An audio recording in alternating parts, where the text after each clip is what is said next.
What is up, folks? I got a question for you. Where would my channel have been if not for a great indie title? I mean, look at my Monkey King. That one really got me a good jump start on the channel, so of course I'm going to continue reviewing the smaller games.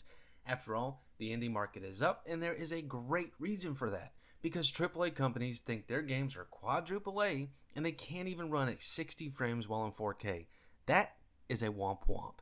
Today we're going to look at BeatSlayer, another beat game in a genre that is surprisingly growing, and I'm on board with it. So, is BeatSlayer worth the $20? Let's find out. My name is Tanner, and this is For Your Money, a different kind of review. The story here is short and is to the point. You play as Mia, one of the few people in Berlin who have not succumbed to the brainwashing of Dietrich. Now, Dietrich took Mia's brother during all this brainwashing, and now she's set her mind to two things: getting her brother back, and doing so to the beat of her own music. That's about all there really is for the story. There's nothing to it. I know I say that some games have filler stories, and at times it is fine, but the only time I think that is when the gameplay is addictingly fun. This game solely relies on the combat. It's not a story to engage, and it's not going to keep you hooked. That's what they wanted the gameplay to do. The gameplay is a loop that's reminiscent of Void Bastards, and I bet half of you guys forgot that title even existed. However, it's not as intricate, and can start to bore you after the 6th or 7th attempt. It's a roguelite hack and slash that sees you taking on hordes of enemies on every level, starting off difficult because you have no skills, no idea what to do, and then it gradually gets easier the more you progress. However, in order to do so, you have to die. Once you perish, you're going to be taken to an underground hideout with other folks that haven't succumbed to the brainwashing. Here is where you complete training with 3 different weapons that are unlocked via progressing through the game, and then you're also going to be able to accept quests for extra XP, and those will be used to unlock skills. Now, don't get it twisted, because these aren't side activities that you're going to do throughout the game. It's really just objectives like kill this many of this enemy, or beat level 1 in Act 3, so on and so forth. So you're going to take your XP, and then you're going to unlock abilities and advantages like the stun kick that's definitely going to save your life, or you can upgrade your health bar, your ultimate abilities. I was genuinely surprised because this game does have quite the array of character progression, and that's going to turn you into an absolute beast, and you're going to want that because of the loop of the game. Here is the track of the levels. And that's it. It is a short game that relies on the idea that you're not going to make your end goal without attempting 10, 12, 20 times even. And that's where the bore can come in, but hear me out. I'm not going to take any value away from that because that's what you get whenever you come into these games. You're going to do the same levels over until conquering the end. I get it. I'm not an idiot, and it's not my favorite idea, but that's what these games entail, so it's fine. After all, I did have fun with bullets per minute, so I do keep an open mind and I go about my business. Now, you're going to do the same level over and over again trying to beat the game. You could get to level 2, Act 3, and die, and now you're back to square one, the very first mission. While it is roguelite as advertised, it doesn't feel like it other than the different enemies that are going to be spawning in missions that you have already done before. The level designs, for the most part, they look the same. The big differences are 1, the enemies that are going to spawn, and 2, the power-ups that you get for completing each mission. And that's also how you're going to decide which path you want to take, depending on what you want or need. So, if you want a flame dash upgrade, you're going to go towards the pink fire, you're going to beat that level, and then you're going to have a choice of which flame upgrade you want applied to you.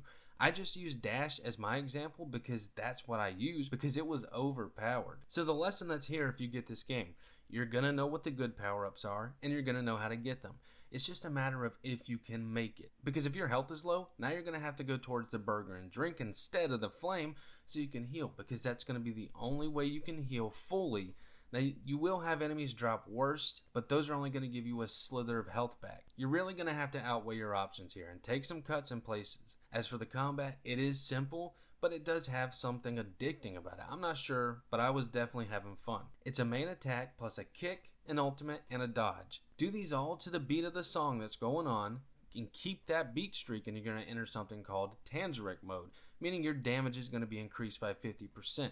Now, if you drank a potion or if you got any other buffs while playing, all that's going to stack up and you are going to be a force to be reckoned with. It's luck and it's skill. It's similar to how bullets per minute worked with its weapon drops. But overall, the combat's fun, and it does what it set out to do, and it doubled down to make sure there's no hitches in it, because if this game had any kind of hiccup, it would be impossible because you have to stay on beat. The design is where I did have an issue, and it also sprouted an idea in my head for these kind of games. So you go to the beat, that's fun stuff. However, not so much when it's only one song, and that's all we got here. There has to be more, or at least an option like a jukebox in the hideouts, or I'd love the idea of collecting different tracks throughout the games that we can use. Unfortunately, that's not the case. So you're stuck jamming the same EDM tune throughout the entire game, which is definitely silly for a beat game.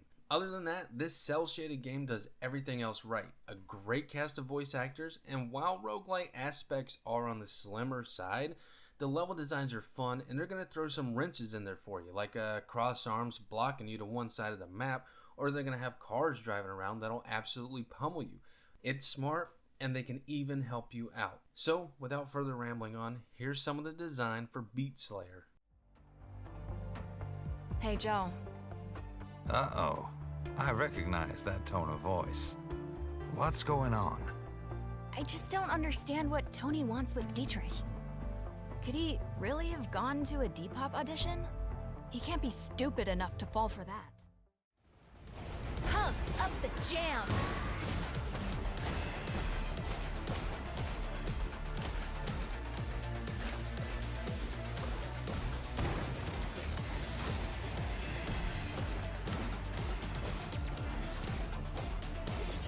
Just can't get enough.